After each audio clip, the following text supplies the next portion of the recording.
Let's welcome in now former United States Attorney for the Northern District of Alabama, Jay Town.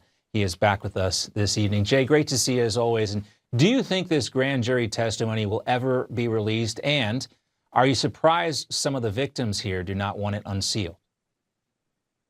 So I think parts of it could be released. I think, there are some redactions that can be made. I am not the least bit surprised that Jeffrey Epstein's victims are just sort of shocked to find out that their testimony, or perhaps others' testimony about the activities that they engaged in with Jeffrey Epstein or at Epstein Island with others, might become public. We have to remember, and what a mess that Pam Bondi has inherited, and it really all goes back to 2005 in the Justice Department. Then, going forward into the plea agreement in 2007 with Epstein, it was a sweetheart deal, and these people 20 years ago are now 34, 35. They have kids and picket fence. And they don't want those skeletons uncovered, and rightfully so. I think we could all understand that they were young and they were influenced, and they were not even of age, many of them. So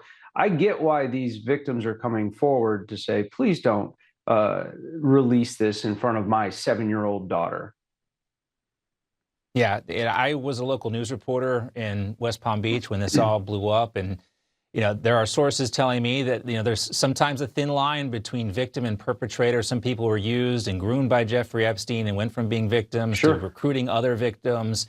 So you understand why certain people may not want to have their names come out and just want to put this behind them. Now, according to ABC News, they are citing sources familiar with what Ghislaine Maxwell said during these interviews with Deputy Attorney General Todd Blanche. She apparently said that Donald Trump had never done anything in her presence that would have caused concern. What do you make of these leaks now coming out of the inquiry into Ghislaine Maxwell?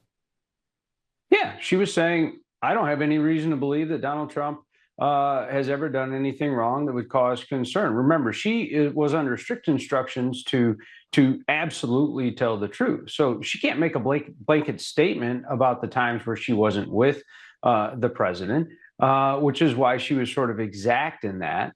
But it also kind of, if you put that together with the fact that in March of this year, President Trump was saying, yeah, release the file. This guy's not scared of what's in the file. Yeah, he flew on the plane from Teterboro to West Palm a couple of times. It's meaningless. He'd never actually been to the island. And so I think she's telling the truth. And I think it is absolutely a fact that Donald Trump was never engaged in any nefarious activity with Epstein Island. Yeah, a lot of the media now claiming that this transfer to a lower security prison is some sort of quid pro quo. We have no way of knowing that, of course.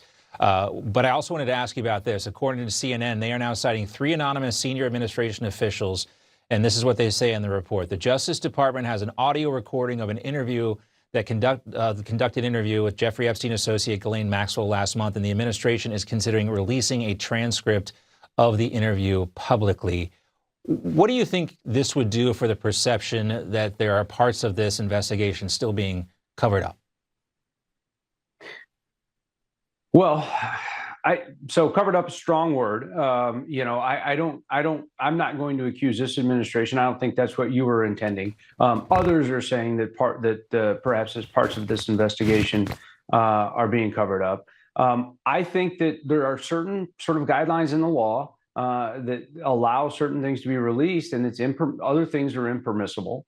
If the judges say you can't release the grand jury transcripts, that's the end of the Inquisition there. That evidence is over with. So as far as an audio transcript with Ghislaine Maxwell, that'll be up to the Attorney General and Todd Blanche to decide. I think it would be compelling. I think it was several hours, and 3 hours, if I'm recalling correctly. Maybe it was longer.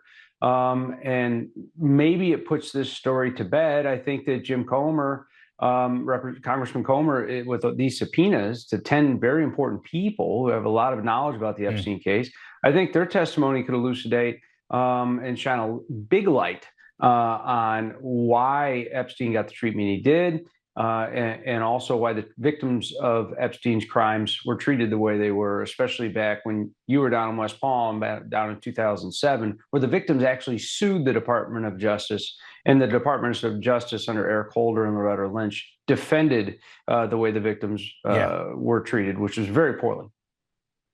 Yeah, and I just think, there are certain people who are never going to be satisfied, no matter how much information you release. They're always going to think there's something else, some other stone to unturned. So, the drip, drip, drip will never be enough for them. Jay, always great to have you with us. Always appreciate our conversation. Take care. Good to see you. Thank you.